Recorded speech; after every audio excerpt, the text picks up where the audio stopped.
as we're getting into it, you guys will notice that his disadvantage, aside from a very mediocre instant drop down aerial, basically only has that third jump, and it goes so low, and his body is so big that you're probably still gonna get hit, even if they weren't aiming for it, and especially versus Palutena, who has one mean son of a gun of an up air. An up air, a neutral air, like plenty of hitboxes to hit a big body like Ridley with, that's for sure. Now, there was... Oh, there we go, there's a taunt, that's my favorite taunt of Ridley as well. The one that where he stood up, right? Yeah. Like, it's a big energy there. Actually showing you that he really is a heavy character despite his weight. In terms of how he hits, that's certainly heavy. You know, there's no problem with your disadvantage if you just only play the advanced stage. And that's probably the philosophy that our boy Jbob from Sweden is going by. But we're definitely in a bit of disadvantage here. Can Tredq make the most of it? No, he can't. Oh, there we go. Oh, didn't get anything out of that. Excellent coverage. Covering both the mistech and the normal getup with that orbital laser. Beautiful stuff. Going very low there. Not getting anything out of the explosive flame, and now we have an edge guarding Ridley here, and these fireballs are working out quite nicely. He's already got over 40, over 50% just by using plasma blur. It's not stopping anytime soon, people, because you have to remember, after 100%, your ledge invincibility, if I recall correctly, gets less, and if you're shorter of stage, it also becomes less. So that's why these fireballs just keep hitting him whenever he's on the ledge. It makes, especially when he got the full charge, because there's a cute coming. Because it's so many of them, so many fireballs. Down throw, tried to kill him off the top, did not work out. Oh no! Speaking of things not working out, he got trying to tech. The Lady of the Heaven takes the beast of the underworld to the underworld with her. Yes, she did. Yes, she did. He tried to tech. Of course, that is such a frustrating thing. Trying to tech only to fall out and air dodge of stage. 3 forward airs. Can we get another? Yeah, if only this had been a stage with closer blast zones, it might have worked out a little better for him. Yeah, this is gonna be difficult. Oh, he barely manages just to avoid that. As it stands, it just gave him a little more damage, but Tredq is making a bit of a comeback. You know, he's feeling confident after he got a lucky break, dragging him down on the second stock. Ooh. This is so interesting to see. It still could go any way.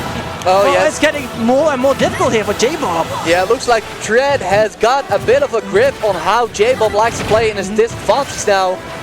And you can see the result, man.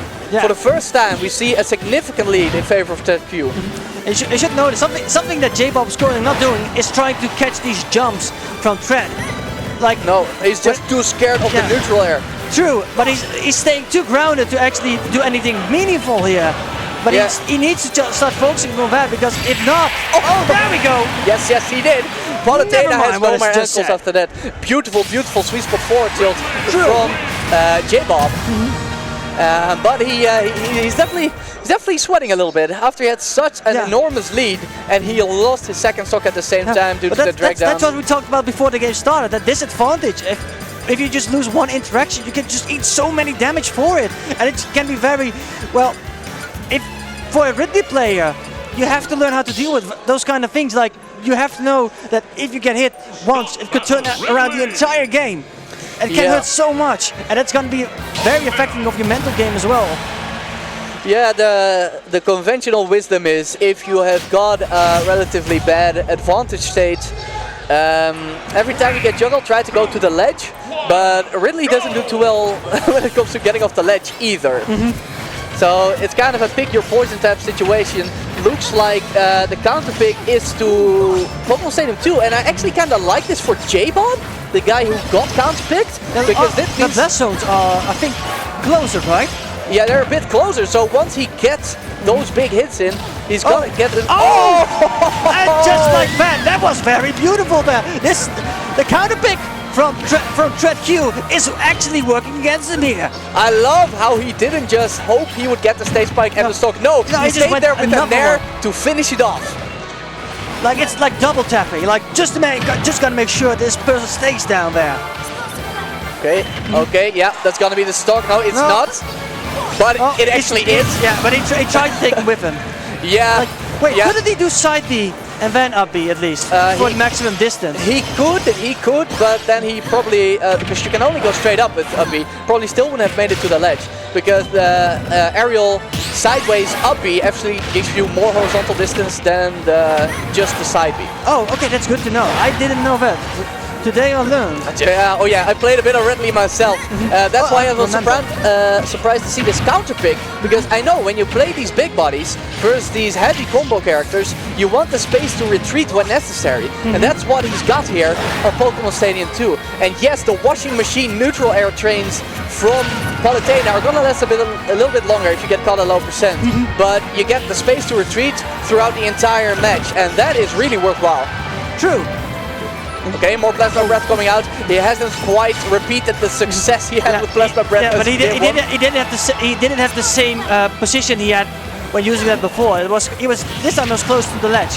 That's right. Tredq is having a much better start here in game 2 than he had in game 1. Actually taking a lead without losing his own stock, unlike the neutral air off stage we saw in game 1. So Jbob, man, he's got to find these big hits if he wants to make the comeback. He has Tredq in kill percent without a doubt, especially after the buff from a couple of months ago. He's probably thinking about using the side B. And again, you notice, you can just notice that it's so difficult, apparently, for Jbob to try something in the air. Oh, whoa. Okay, so he tagged on the platform, and he is just so big. Tech away got covered, Tech in got covered, no Tech got covered, Tech in place got covered. There was literally nothing Jbob could have done with that giant dragon body to avoid the up air coverage. True. Oh, the platform going for some up B shenanigans there. Oh, but it cost him dearly. Oh yeah, he fast fouled the neutral air, and that means Ridley dropped out and got the advantage on the ledge. That was a very odd option to pick. And Austin actually got him killed. Like, why? There was an explosive flame on the ledge, and the first reaction he had was like, yeah, I'm gonna get him, attack that. And because he did that, he got a disadvantage, got into another explosive flame, and lost the game because of that. Yeah, beautiful juggle there from Tredq using only the outer radical and the explosive flame, like you said. Honestly, I don't think it would be a bad idea from Jbob to go back to another wide stage. I think the success he had in game 1 for a large part was fueled by his strong start. You know, he definitely put the fear into Tredq right from the beginning. But now we are in game 3. Tredq has kind of, got himself accustomed to facing down a big hulking dragon. He is not playing as fearful as he was at the start. So that means Jbob has got to be extra clutch. Going back to the Ridley, no secondaries today, no sir. He's sticking to his main. Well, at least I think this is his main. Must be. Like if you I mean, nobody counterpicks Ridley versus Palutena, so true. This is bound to be his main. So we have started. We could use some feet though. These boys are of course wonderful to look at. Yeah. Throw out your cup of pride. But in all honesty, I'd like to see Giant Space Dragon more. Sorry for some technical difficulties. We are getting the fix. There we are. All right, so we missed a few parts, and it's very hard to tell what's going on exactly from the sounds we're hearing. But now we can actually see the game, and just like that, even though he was behind the percentage, yeah, I love Jbob still got the stock with the back air. I love the offstage and ledge situation aggression that has been coming out from Jbob. There aren't a lot of people who get to edge guard teleport characters off stage, but somehow Jbob is making it work. And like you said before, this is a wide stage. It is a wide stage. Which is working for Ridley. Oh yes, especially if you got the lead. So you know you have the space you need to get out of there if you're in a tough situation. But there's Tredq striking back. Great presence of mind from him. Usually you expect only defensive options from people recovery, but not Tredq. Oh no, he came back swinging with an up air. Well, that was a weird option. I don't think he intended to actually do the explosive flame. It is a thing. It is a thing. Explosive flame from the ledge, but like you said, might have been a B. It's some people do it, but definitely more of a mix-up. And this is the disadvantage again we're talking about. Oh yeah.